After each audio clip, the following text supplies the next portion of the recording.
Olá, bem-vindos todos a este ciclo de palestras promovido pelo Instituto de Estudos Avançados, o IEA-USP, e coordenado por mim. Eu sou Ana Paula Magalhães, eu sou coordenadora do IMPAR, que é um grupo multidisciplinar de investigações sobre a condição humana.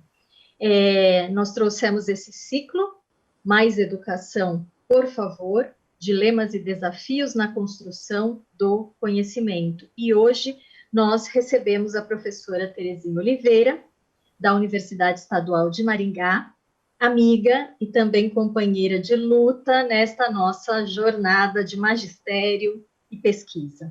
A nossa convidada tratará de questões muito mais palpáveis a nós e muito mais próximas de nós do que podem parecer. Trata-se da história ou da história da educação. E sem mais, então... Não, antes de mais nada, perguntas devem ser enviadas ao e-mail iearesponde@usp.br. iearesponde@usp.br. As perguntas podem ser enviadas a qualquer momento e eu as farei ao final da apresentação da professora.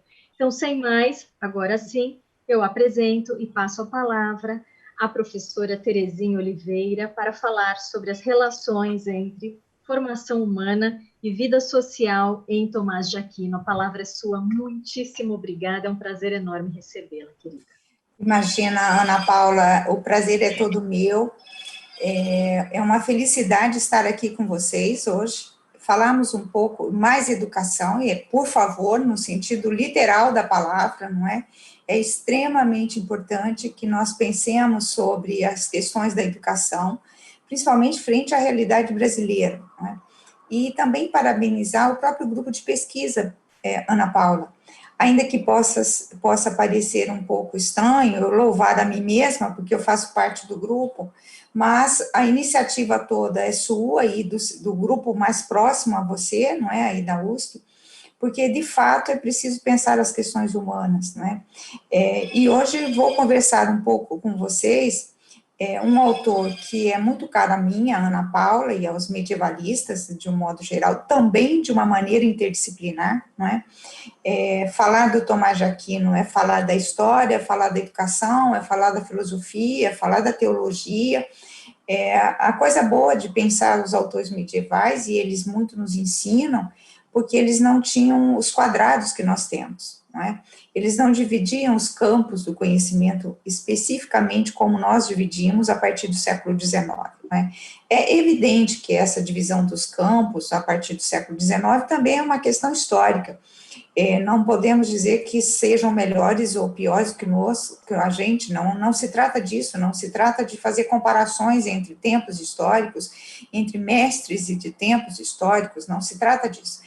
Se trata muito mais de pensar uma época histórica, que é o século XIII, no qual nós nos deparamos com alguns autores que eu considero que são fundamentais, e a coisa boa de eu considerar que eles são fundamentais é que eu não os considero sozinho. Tem muitas autoridades que também os consideram, não só eu e Ana Paula, mas, por exemplo, Francis Bacon, Voltaire, né, Diderot, Montesquieu.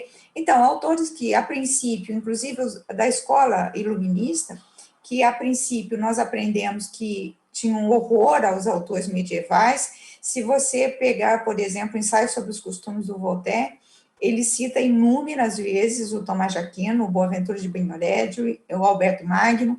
Por quê? Porque esses autores do século XIII, não só eles, né, mas os autores medievais, de um modo geral, iniciando, inclusive, com Jerônimo, passando por Agostinho, Boécio, Beda, Alcuino, né, Jean Erigena, Rosvita, Abelardo, enfim, uma pleiade de personagens que são fundamentais para nós pensarmos uma época histórica em que as instituições sociais, elas estavam em processo de destruição ou processo de reconstrução, e, portanto, os homens, os intelectuais, ocupavam espaços muito importantes nessa sociedade, porque, sabidamente, as instituições humanas, elas dependem dos pensadores, elas dependem das pessoas também.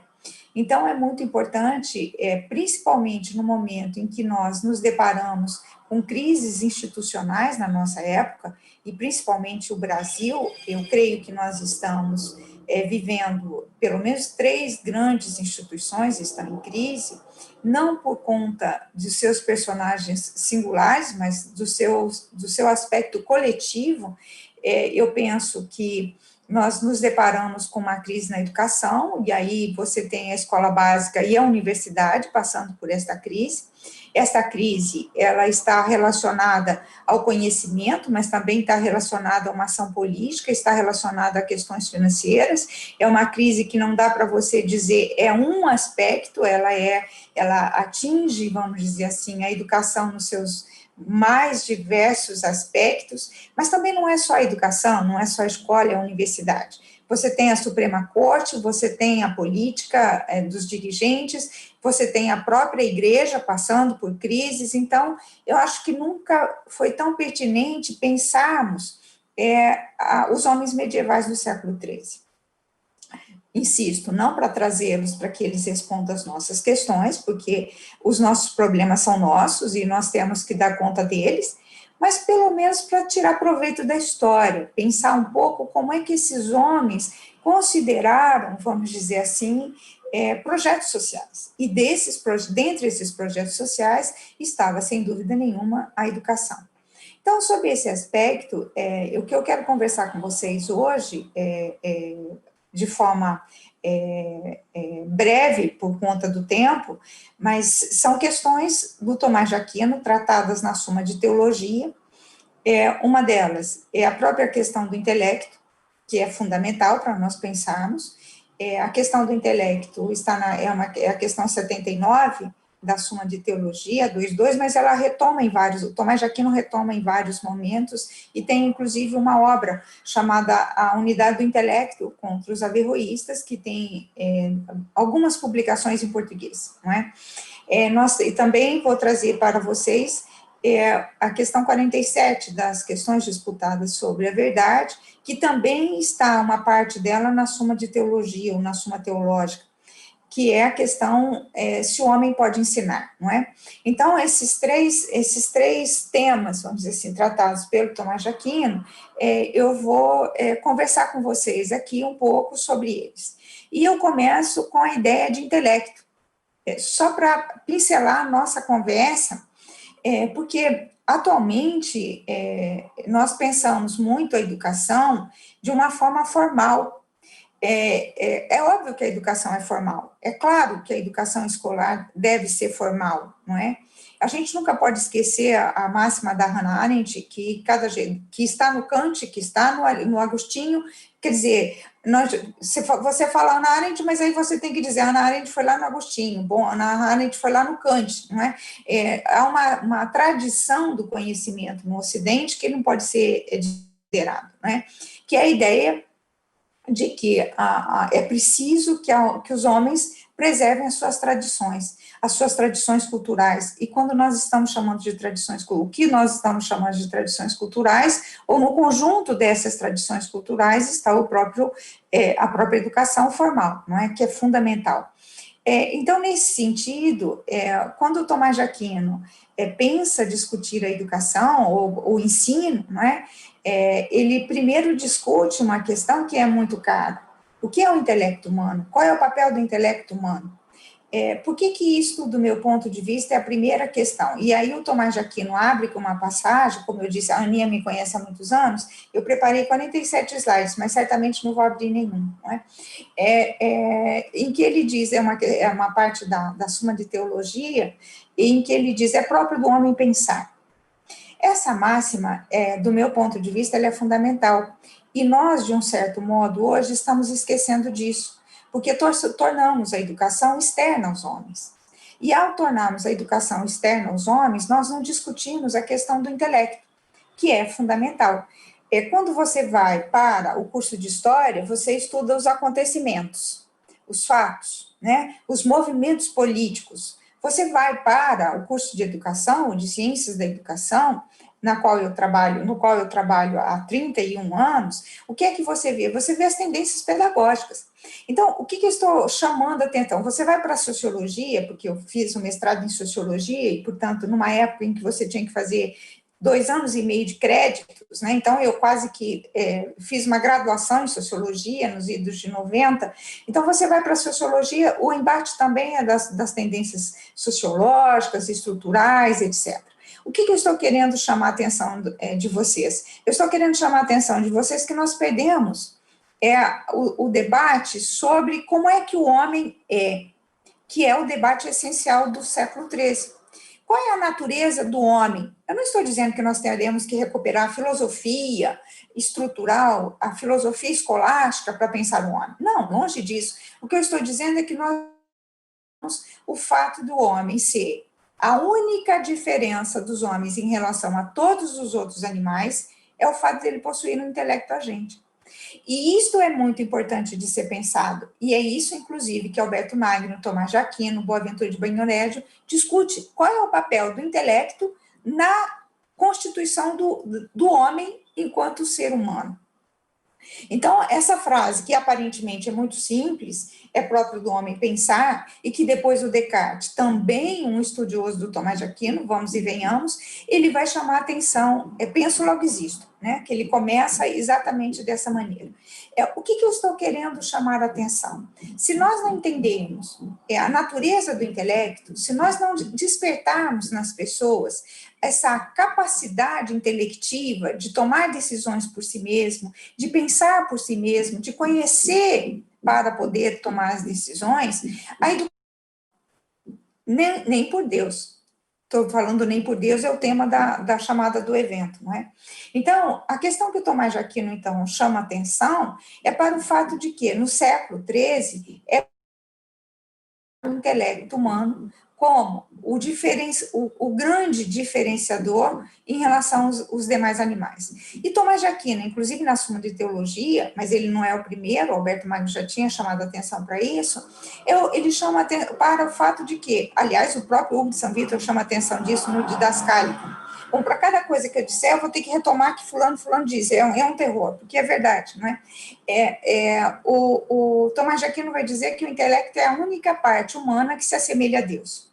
Portanto, o intelecto é a única condição dos homens chegarem à sabedoria e chegarem a uma certa perfeição que possa vir não ser Deus, evidentemente, disso na perspectiva dos homens medievais isso não seria jamais possível, tangível, mas se aproximar de um certo nível de perfeição. Bom, trazendo a questão para a educação, pelo amor de Deus, se nós não chamamos, destacamos na nossa formação humana o papel do intelecto, nós não estamos destacando na formação humana a capacidade do homem ser humano. Esse é o ponto que eu acho que nós precisamos discutir fundamentalmente.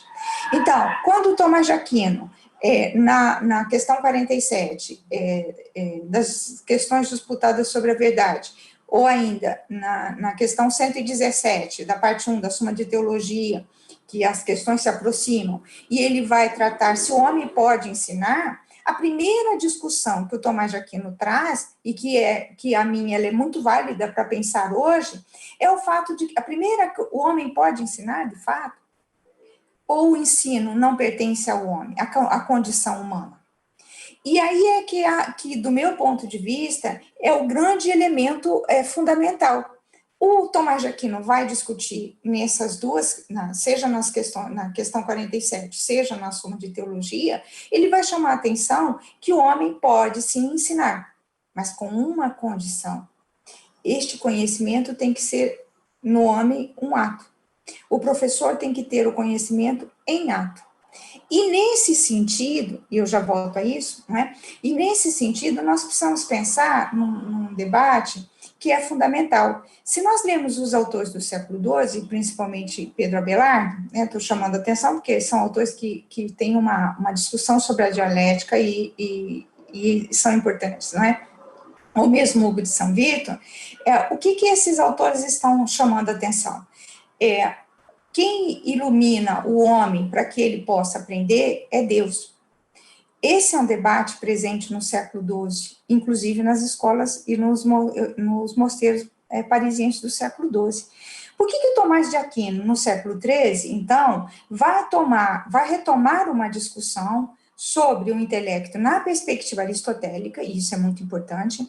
A base de discussão do Tomás de Aquino, sem dúvida nenhuma, também aristotélica, são os escritos sagrados mais Aristóteles, não só Aristóteles, mas nessa discussão ele traz muito presente, de forma muito presente, o Aristóteles, para chamar a atenção que, ok, potencialmente todos os homens têm condições de aprendizagem, potencialmente todos os homens possuem intelecto. Agora, o que transforma esse intelecto, que é potência, em ato, é o processo de aprendizagem, é o processo de ensino e aprendizagem, é a capacidade que o homem tem de transformar, vamos dizer assim, esse intelecto, que essa inteligência que existe, não é? Mas que ela só se materializa a partir do seu desenvolvimento. Então, uma das questões que nós precisamos pensar hoje na educação, e que, a meu ver, ela é fundamental, é de que maneira, vamos dizer, nós vamos trazer para a escola, nós vamos trazer para a universidade a ideia de que o conhecimento não é inato. Que não basta você ler um texto, que você conhece uma obra, que este conhecimento já se torna, já está em você, está internalizado. Muito pelo contrário. Na verdade, o que eu entendo como um dos maiores problemas, e eu aí me remeto à realidade brasileira, se nós pegarmos os relatórios do INAF de 2018, nós vamos ver que 63% da população brasileira, ela possui o conhecimento dos signos, mas ela não consegue interpretar os signos. Ela não consegue compreender o que está sendo discutido, o que está sendo lido, seja numa equação matemática, seja num texto literário, seja num texto analítico. Então, essa é uma realidade que nós precisamos mudar. E a pergunta que me remete a Tomás de Aquino é como é que nós estamos tornando esse intelecto, que é potência nos alunos, em ato? Como é que nós, professores, transformamos o conhecimento?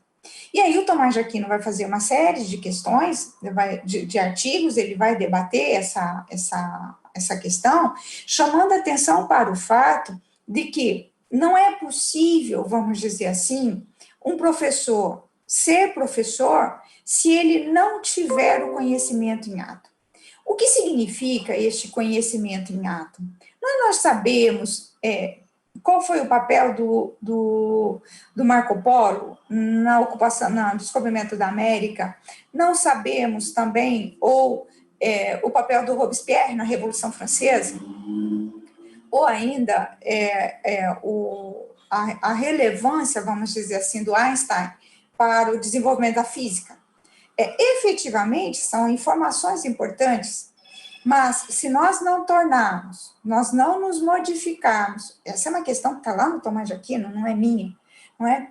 O conhecimento em ato não é você que, não é o conhecimento que se modifica, é você que se modifica à medida em que aprendeu aquele conhecimento. Essa é a ideia que é chave no pensamento do Tomás de Aquino. Ora, as bolas, se os nossos alunos, se 63% dos nossos alunos, da população brasileira que foi nossos alunos, porque a gente não pode esquecer que desde 98, quase 100% das crianças são matriculadas nas redes escolares, sejam públicas, sejam privadas. E aí me chama a atenção, por que essa população que vai para a escola, que hoje aparece no relatório do INAF, por que essa população não aprendeu a interpretar os textos? Essa população acredita de forma cega nas notícias que elas veem no fake news, no Facebook, ou mesmo nos noticiários aligerados. Porque essa população não tem condições de fazer uma avaliação, ela própria, do que está acontecendo. Do meu ponto de vista, é porque não houve apropriação, não é do meu ponto de vista. Seguindo as pegadas do mestre Tomás de Aquino, é porque essa população não se apropriou do conhecimento. Agora, essa própria população não se apropriou do conhecimento no sentido do desenvolvimento intelectivo. Essa população não se apropriou do desenvolvimento do conhecimento, porque efetivamente não houve, vamos dizer assim, na ação, na relação ensino-aprendizagem, essa condição de transformar esse aluno, vamos dizer assim, num sujeito quase próximo à sabedoria. Porque o que é preciso buscar sempre? A sabedoria. Agora, como é que eu busco a sabedoria? Fazendo uma percepção ou uma compreensão efetiva do que seja propriamente o intelecto como condição de ação humana. Agora, a pergunta que vocês podem fazer, e que eu acho que vocês deveriam fazer, é por que o Tomás de Aquino, então, no século XIII, diferentemente do Abelardo e do Hugo de São Vito, em menos de um século, porque não dá um século esses autores, ele enfaticamente vai chamar a atenção para o fato de que os homens recebem de Deus a potência, mas que a condição de aprendizagem é própria do homem. Por que isso acontece? Essa é a grande questão. Porque, do contrário, nós pensaríamos na história e na formação humana numa perspectiva evolutiva. Bom, o século XII pôs esses parâmetros, então, no século XIII, nós subimos mais alguns degraus e atingimos, a capacidade de perceber. Eu vejo muita gente fazendo esse discurso. Não é o discurso do Tomás de Aquino, só para chamar a atenção. Nós não evoluímos. A nossa evolução é só biológica. Intelectivamente, nós não evoluímos. Intelectualmente, nós precisamos aprender. Por isso que o homem não fica parado, né? O ser humano não para. O ser humano ou vai para frente ou vai para trás. Isso é muito interessante de pensarmos. E essa perspectiva, essa discussão porque se fosse evolução, nós sempre iríamos... a cada degrau, nós estaríamos num patamar maior de civilização. E o que nós estamos vendo hoje é ao contrário. O que nós estamos assistindo, senão a Ana Paula Tavares de Magalhães não teria feito um evento educação, mais educação, pelo amor de Deus, não é? Então, essa questão que se coloca na ordem do dia é o fato de que a realidade material, ou seja, a realidade histórica do Tomás de Aquino, se diferencia, ainda que em menos de um século, da realidade do século XII. É preciso pensar, vamos dizer assim, no século XIII, em primeiro lugar, o surgimento das universidades. E aí quem me conhece vai dizer, vai lá, Terezinha, falar das universidades novamente. Juro que eu não vou falar, mas eu amo, né, falar sobre isso. As universidades, elas ocupam um lugar muito importante nesse processo de universalidade do conhecimento, de diversidade do conhecimento. E é preciso, inclusive, chamar a atenção para o fato de que na universidade, e isso não sou eu que estou dizendo, isso está lá nos autores medievais, mas também está na historiografia, como no VG, como no UMA, né, em que eles estão chamando a atenção para o fato que a universidade, principalmente a Universidade Parisiense, ela é uma universidade universalista. Ela atrai para si pelo menos 4 nações, ou seja, pessoas de diferentes regiões do que viria a ser a Europa, né? Então, essa diversidade de pessoas, ela obriga, vamos dizer assim, os homens da universidade, os mestres, principalmente os mestres dominicanos, mas os seculares também, a pensar o conhecimento sobre um novo ângulo, a pensar o conhecimento sobre uma nova perspectiva. O segundo aspecto, que é muito importante também de ser considerado, então, o primeiro, a universidade provoca, vamos dizer assim, eu não gosto muito do conceito de revolução, porque a gente já vai pensar numa transformação social. Não, é a revolução no sentido da novidade, da mudança, né, em termos de circularidade de pessoas e circularidade de hábitos diferentes. Não é? Isso é muito importante. O segundo aspecto, que também não pode ser desconsiderado, é a profusão das tradições das obras aristotélicas, que já estavam acontecendo no século XII, no final do século XI, no século XII. A gente não pode esquecer da escola de Toledo, dos tradutores, não é? Que tem um papel fundamental na construção e no acesso aos textos do Aristóteles. Então, vejam, o Aristóteles que chega no Ocidente no século XIII, do qual Tomás de Aquino, Alberto Magno, Boaventura de Bagnoregio, Duns de Escoto conhecem, é um Aristóteles que passa pelo viés dos árabes, por meio das traduções. Então, ele tem a lente dos árabes. Então, o segundo impacto do século XIII quando eu chamei a atenção da mudança material, o segundo impacto é exatamente essa difusão profunda de obras aristotélicas. Isso é tão importante que já em 1202, você encontra no próprio diploma do rei para a fundação da Universidade de Paris, você já encontra a proibição do acesso aos textos do Aristóteles. Então, quando tem uma lei proibindo, é porque ele já existe e está sendo difundido. Isso se repete em 1215, se repete depois em 1231 na parte de Cinciano, e repete em 77 novamente, na condenação do bispo Tempier. Então, o que eu estou dizendo? Ao longo de todo o século XIII, a leitura do Aristóteles foi proibida, mas a leitura do Aristóteles foi feita. Foi debatida, e os autores todos que nós lemos, que nós conhecemos, Aristóteles está presente. Um terceiro aspecto que nós não podemos desconsiderar do nosso debate é o próprio surgimento das ordens mendicantes, que nós não podemos esquecer nesse cenário que vai alterar radicalmente a própria realidade da universidade.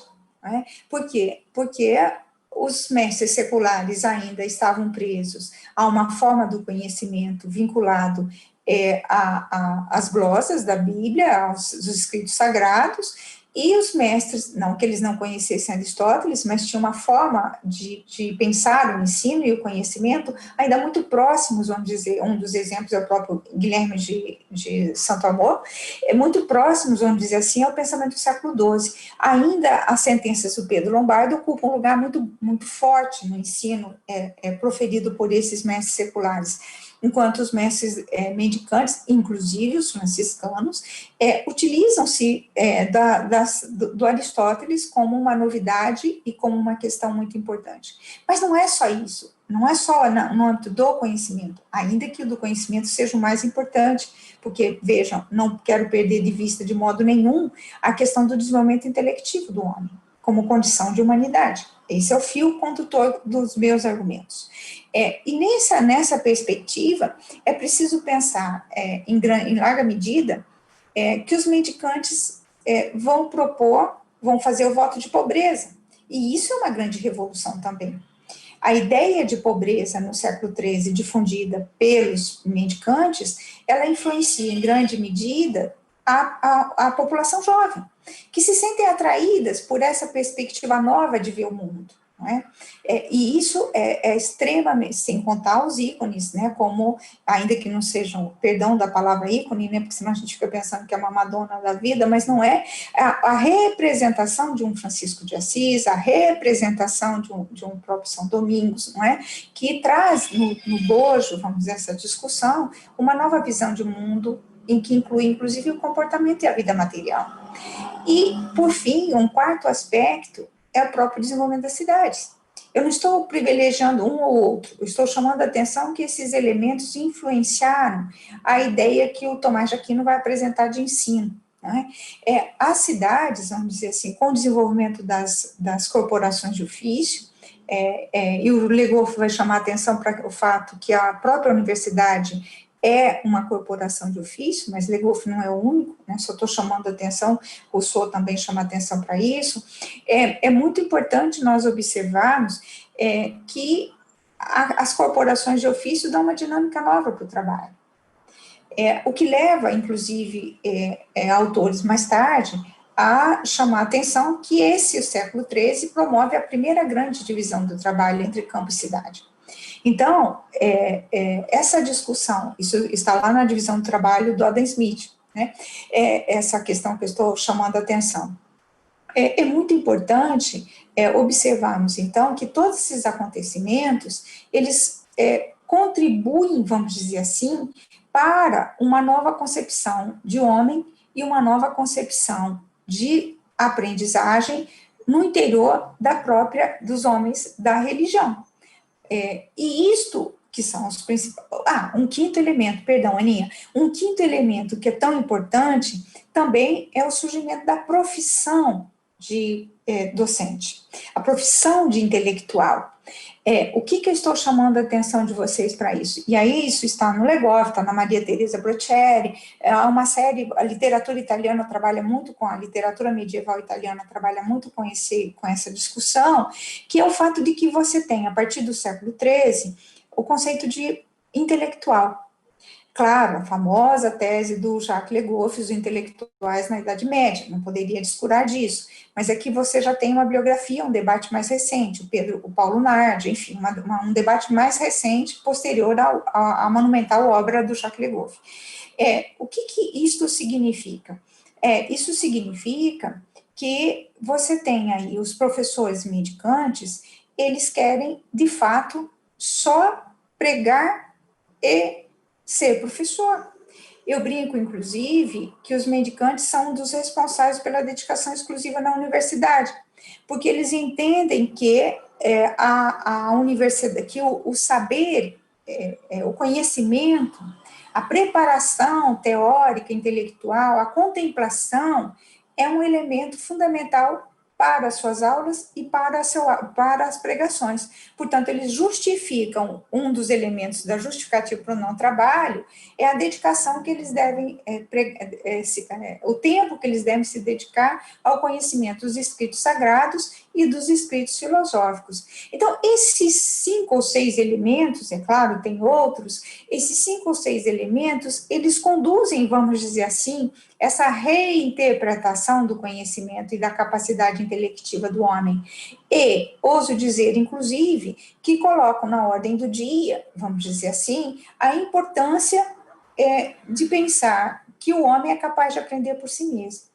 E o Tomás de Aquino, inclusive, nessa obra, que aliás eu vou indicar uma tradução feita pelo professor Jean Lalande, que se chama De Magistra, uma publicação, se eu não estou enganada, é uma edição de 2001 pela Martins Fontes, em que o professor Lalande traduz o De Magistro e os 7 Pecados Capitais. É uma obra muito, não sei se está esgotada, mas é uma obra bastante interessante, leve, em que o Tomás de Aquino, que ele traduz partes da questão 47, né, e das questões disputadas sobre a verdade.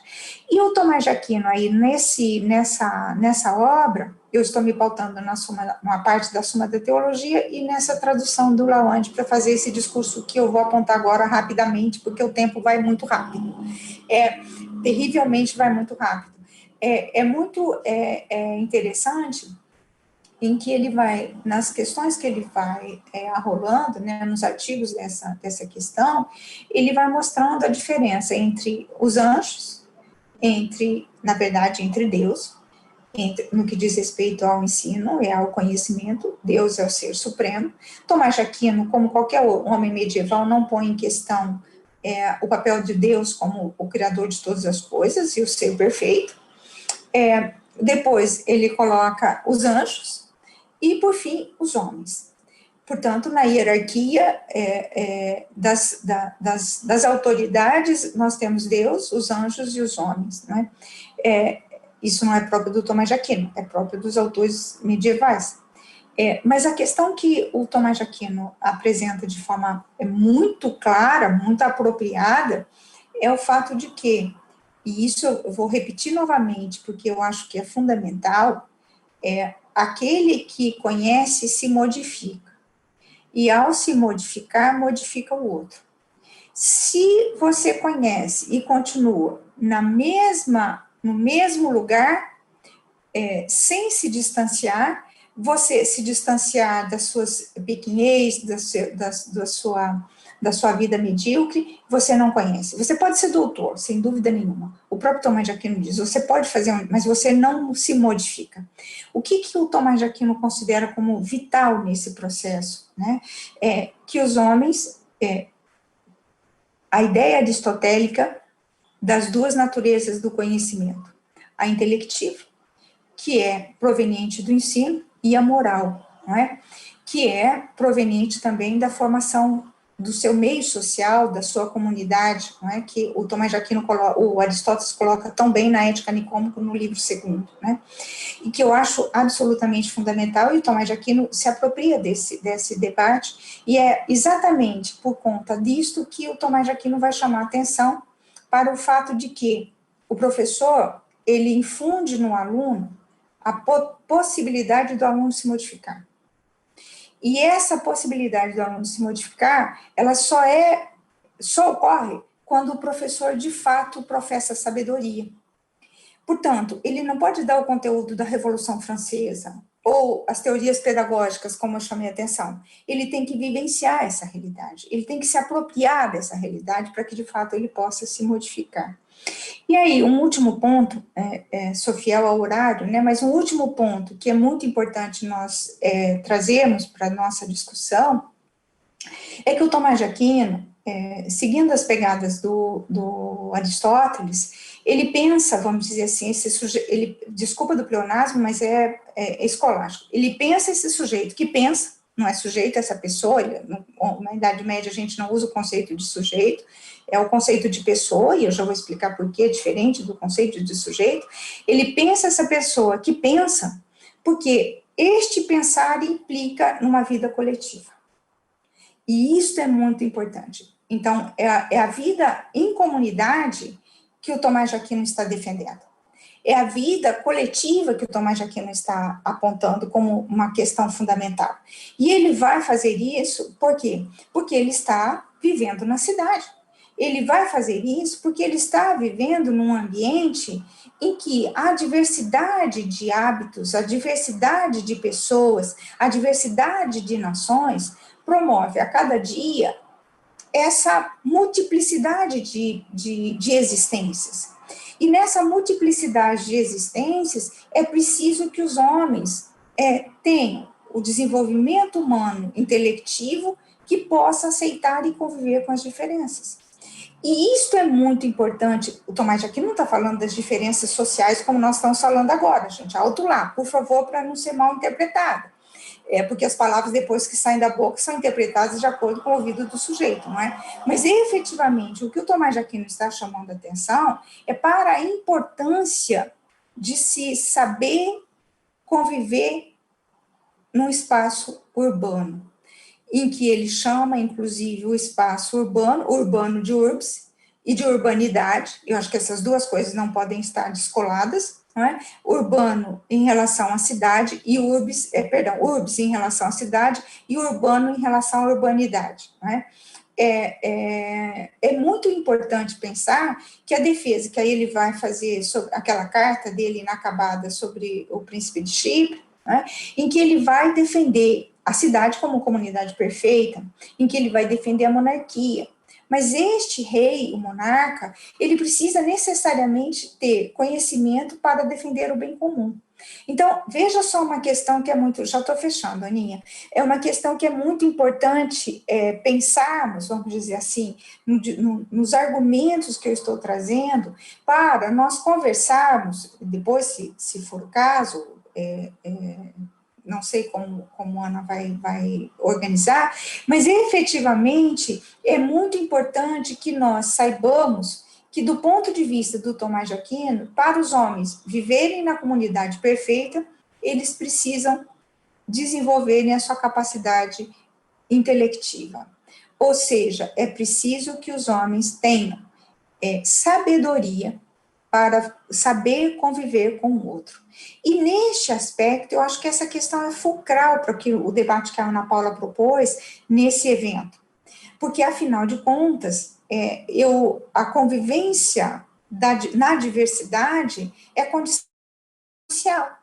Se nós não existirmos e convivemos com as diferenças, que o Tomás de Aquino apontava lá no século XIII, e veja, ele apontava isso, mas para isto ele foi estudar.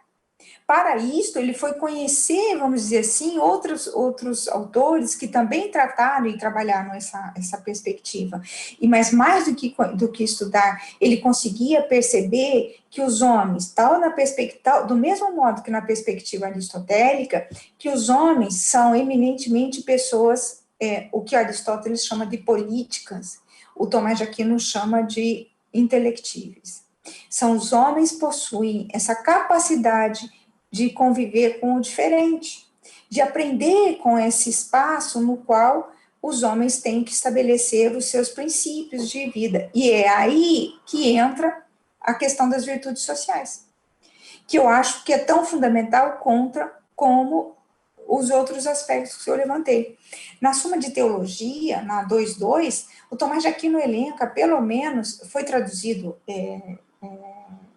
pela Loyola como virtudes sociais, não é? Em que ele trata de 20 virtudes, ou em 20 questões, ele trata de 20 virtudes que ele considera que são fundamentais para os homens aprenderem e, ao aprenderem, conviverem socialmente. Eu tenho, assim, uma predileção muito grande pela virtude da ira e pela virtude do respeito. Não vou tratar especificamente delas, mas eu recomendo a leitura dessas questões para vocês, para quem tiver interesse. São leituras muito leves. Na verdade, as pessoas têm um pouco de receio em ler o Tomás de Aquino, pensam que a leitura pode ser densa, complexa. Não, é uma questão mesmo de você compreender a natureza da estrutura escolástica do texto tomasiano. Entendendo essa estrutura escolástica do texto tomasiano, você vai conseguir compreender, vamos dizer assim, com facilidade o texto do Tomás de Aquino.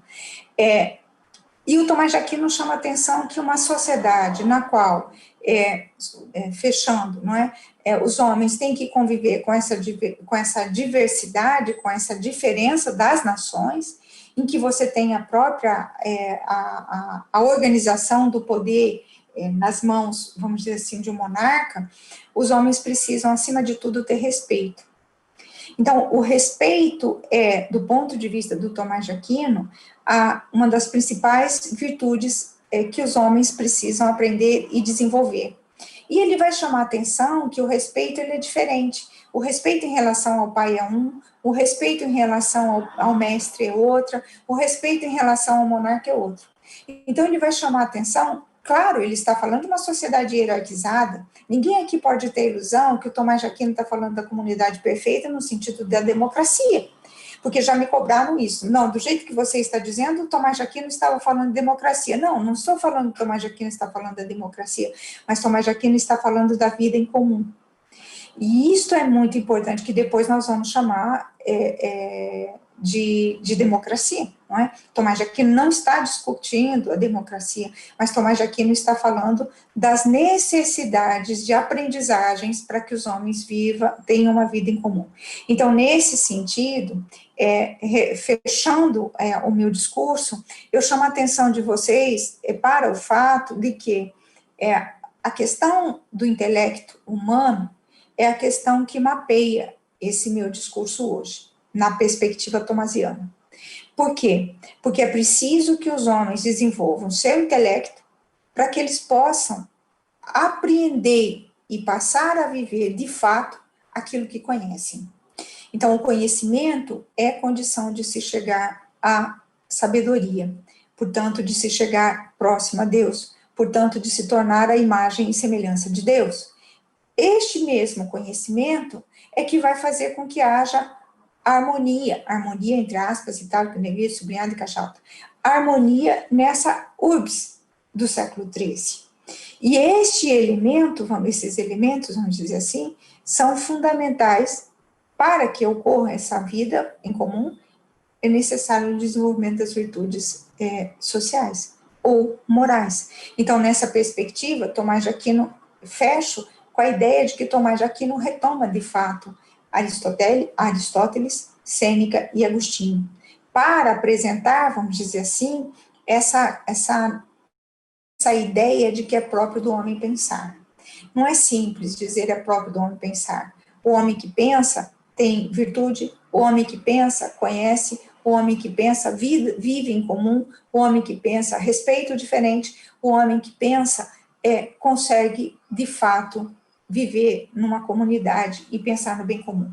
Um pouco era isso que eu queria dizer para vocês, espero que tenha ficado explicitado, e como eu disse, não usei nenhum slide, lamento. Depois eu passo para vocês, porque o Tomás de Aquino é muito melhor do que eu, e as passagens dele são geniais. Meu muito obrigada. Terezinha, muitíssimo obrigada pela aula que você sempre nos dá, todas as vezes em que nós a escutamos, e também por essa série de aspectos extremamente instigantes para nós, que estamos preocupados com a educação, que estamos preocupados com o conhecimento e com o papel dos sujeitos desse conhecimento. Nós não temos perguntas ainda, pelo que eu recebi aqui, mas eu vou fazer, então, algumas considerações. Claro. Inclusive, considerando que você já me conhece, né? As considerações são até redundantes para você, podem não ser para o público. Uma das primeiras questões, me parece, aí depois, se você quiser, você comenta cada uma, ou a gente faz um bate-papo geral. Uma das questões, né, que me fica muito clara dessa sua fala é que a gente tem uma urgência muito grande em retomar o debate e a prática educativa mesmo, que leve em consideração o sujeito agente, o sujeito que constrói o seu conhecimento. E o próprio conhecimento, a ideia do conhecimento como chave para a transformação. A segunda coisa que me surgiu foi quando você falava da leitura do Aristóteles, que segue sendo feita ao longo do século XIII, foi proibida um monte de vezes, mas continua sendo feita, né? E que bom, né, que os nossos padres da igreja nunca se ativeram a proibição nenhuma, porque eu acho que uma enorme dose de subversão é necessária para a construção de um conhecimento efetivamente genuíno. O papel da subversão é importante em qualquer campo científico ou do conhecimento, a meu ver. A outra questão, a gente está sempre em sintonia, Terezinha, eu ia te pedir, inclusive, dicas para que o público tenha acesso a esses escritos dos autores, a essas fontes, e você já me fala dessa tradução do Tomás de Aquino pelo Jean Louan, e se você puder passar para mim, depois eu deixo disponibilizado para quem precisar. Claro. Inclusive, falar um pouco, Terezinha, das publicações em curso na nossa área que tratam dessa questão, do tipo de revista que a gente pode consultar e que tenha realmente trabalhos de estudiosos sobre o tema, trabalhos especializados de fato sobre o tema. E o último comentário é uma brincadeirinha com você, né? Você falou sobre o regime de dedicação integral, né? E dizendo que a dedicação integral naturalmente demanda contemplação. A Helena tá aqui comigo me lembrando que o São Boaventura fala disso, mas contemplação está passando longe do regime de dedicação integral nosso, né? Vamos combinar. É isso, querido. Super obrigada. Se você quiser comentar, por favor. Eu acho que todos os aspectos que você suscita, Aninha, são muito importantes, né? No Tomás de Aquino, e não só no Tomás de Aquino, nós começamos pelo próprio Agostinho, né? A ideia de livre-arbítrio é muito importante. E muitas pessoas pensam, equivocadamente, que o Deus, na Idade Média e nos autores medievais, eu estou falando aí para alunos da graduação, claro, esse pensar, não é? E para o público vulgar no sentido daquelas pessoas que não estão na academia, né, só chamando a atenção para isso, porque a gente tem que tomar muito cuidado com o conceito vulgar e ordinário, que na Idade Média é para o público em geral, e hoje a gente tem uma outra conotação para esse conceito, não é nesse sentido. Vulgar é no sentido de popular, de pessoas que não estão na academia, pensam muito a igreja e os homens, a ideia de que Deus conduzia a vida dos homens. E isto não está nos autores medievais. Não está nem no Agostinho. E por que eu estou chamando Agostinho? Porque Agostinho é o autor que inicia, vamos dizer assim, esse debate da medievalística. e muito menos no Tomás de Aquino, né? Inúmeras são as questões da Suma de Teologia ou na Suma contra os Gentios, em que o Tomás de Aquino retoma a ideia de que que o homem é senhor dos seus atos. Então, o fato do homem tomar, e aí o próprio conceito de vontade consciente, é que o Tomás de Aquino trabalha com o conceito de bem, que são questões importantes no Tomás de Aquino, mas que evidenciam que é de inteira responsabilidade dos homens os seus atos. Então, não há, do ponto de vista do Tomás de Aquino, e aí ele segue, inclusive, também o Sêneca nessa discussão, de que os homens, em termos de vontade, depende do outro. Os homens são absolutamente, do ponto de vista do Tomás de Aquino, e, portanto, tudo que o homem faz é um acidente, é de responsabilidade dos homens, do sujeito que pratica. Então, não há possibilidade de pensar no Tomás de Aquino dizendo uma ideia de que, olha, ele não queria fazer aquilo, como, por exemplo, o julgamento de Eichmann, ou qualquer outras discussões que nós podemos encontrar. Eu não vou dizer aqui outros exemplos, porque eu realmente posso dizer na minha casa, mas eu não quero comprometer, não é? Porque tem outros exemplos tão tranquilos para ser dados agora, nesse momento, de que você manda e eu obedeço, que é terrível. Mas, efetivamente, a ideia de que o homem é responsável pelos seus atos e deve tomar para si o caminho da sua vida. Por isso que a noção de intelecto é fundamental. Porque se você possui intelecto, você é capaz de decidir, discernir o caminho que você faz. O que o Tomás de Aquino está chamando muita atenção nesse aspecto é que é a ideia do bem e do sumo bem. Porque todos nós, em todas as nossas ações, até tive uma reunião de grupo recentemente, que o Rafael, que você conhece, ele diz até o assassinato é um bem para quem pratica. Porque ele está fazendo aquilo que para ele é algo que é bom. A questão é um sumo bem? Mas, enfim, só para chamar a atenção que o Tomás de Aquino e os autores medievais, o próprio Boaventura de Banhorer, chama atenção para isso. Tem uma passagem aqui em tua homenagem, que eu tinha trazido, quando ele, no itinerário da mente para Deus, em que ele vai recuperar a questão da memória e do intelecto, chamando atenção para a responsabilidade que os homens têm para com seus atos. E isso, para mim, é fundamental. Não há possibilidade de eu dizer, eu fiz isso porque alguém queria que eu fizesse. Eu fiz isso porque eu fiz. E isto é fundamental. E hoje, Ana Paula, essa é uma questão que nós temos que recuperar.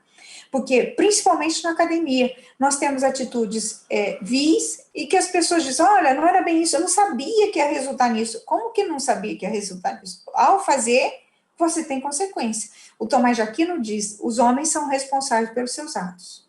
Portanto, tudo que nós fazemos é de nossa inteira responsabilidade, né? Isso é fundamental. Um segundo aspecto que eu acho que é bem importante na questão que você chama atenção, é que hoje, no Brasil, nós temos algumas boas traduções dos textos medievais. Nós temos boas traduções feitas por um grupo de medievalistas da Unicamp. Eu imagino até que um deles participe, não tradutor, mas que participa desse grupo da Unicamp, está no seu grupo, né? Eu não conheço especificamente, mas nós temos excelentes tradutores na Unicamp. Nós temos a Escola do Rio Grande do Sul, ela está esmorecendo porque as pessoas estão envelhecendo, e nós não estamos substituindo, nós não estamos sabendo manter a tradição, não é? Porque, como diz o Tomás de Aquino, o Cassiodoro e o próprio Santo Agostinho, a tradução, o tradutor é também um traidor, isso está lá no De Magistro do Santo Agostinho. Então, nós temos, assim, um conjunto de questões que precisam ser pensadas e consideradas nesse universo de debates que você suscita, não é, Ana Paula? E eu acho que o mais importante nesses autores, bom, a questão da dedicação exclusiva não tem nem o que te dizer, porque hoje nós não temos dedicação, a gente trabalha 3 períodos. essa história da educação, do ERE, que é a educação remota emergencial, ela virou uma emergência, assim, cotidiana, a gente não faz outra coisa na vida, não é? A não ser estar na frente do computador. Já tive que ir ao oftalmo 2 vezes, de tanto que a gente está ficando na frente da tela. Mas é muito importante, Ana Paula, nesse debate todo que se me permite, chamar atenção para uma questão que eu falei que trataria, que depois passei batido, é a questão da pessoa e do sujeito. Para os homens medievais, e no caso do Tomás de Aquino, para ele, é uma ideia, inclusive eu brinco, que até é uma ideia pré-socrática, não é? Mas é uma ideia que o homem é pessoa porque ele é um todo. Ele não, a mente e corpos não se separam. Não há um desejo material e um desejo mental. Há a pessoa é exatamente, por isso que eu digo, faço a brincadeira de uma ideia pré-socrática, né? É ente e ser, não é? O ser é o todo. Por isso que as pessoas que eu amo, eu chamo de ser, porque é um todo, não é? É exatamente a ideia da mente e do corpo. A ideia de sujeito, eu não vou entrar nesse debate, mas, a meu ver, sujeito e indivíduo, a meu ver, ela perde essa noção de pessoa. Porque você vai trabalhar muito com ou os interesses materiais, ou os interesses a subjetividade do sujeito, é como se o corpo e a mente, vamos dizer assim, não tivesse uma percepção única. E isso, para mim, é muito importante de ser recuperado, não é? Quando nós trabalhamos com os alunos, nós precisamos recuperar essa pessoa que há no aluno, não é? Não se trata, e, portanto, não pode separar a forma do aluno sentar-se, a forma do aluno dizer, porque a expressão corporal, e a psicologia já diz isso, ela diz muito sobre tudo do que você está pensando. Então, essa junção, ela é muito importante de ser pensada, de ser entendida, não é? Então, por isso que os autores medievais falam da pessoa, né? Algumas traduções dizem sujeito, mas eu não localizo isso no Tomás de Aquino e nos autores que eu leio. Em latim não tem essa perspectiva. Bem, acho que é isso. Concordamos. Tem uma pergunta aqui para você. Você o conhece, é o Gessner Las Casas, que foi me orientando e hoje em dia me superou há muito tempo, e ele é um querido, ele está dizendo excelente palestra, e a pergunta dele é se a ideia de diversidade em Tomás de Aquino está conectada ao uso da dialética como método de se chegar ao conhecimento racional. Ok. É muito interessante, muitíssimo obrigada pela sua pergunta, extremamente gentil da sua parte. A ideia da dialética, ela é uma ideia escolástica, e é escolástica, eu até brinco, gente, se você me permite, eu estava numa palestra, com todo o respeito do mundo, eu estava numa palestra de um professor chileno, que eu gostei muito da palestra, e ele estava discutindo o Vygotsky, não é? E aí, a pergunta foi feita a ele no sentido de que o Vygotsky era, por ser marxista, não sou eu, estou só fazendo a piada, tá, Jansen, para eu te explicar o que eu vou te responder. Nem o professor concorda, nem eu concordo com isso, eu estou...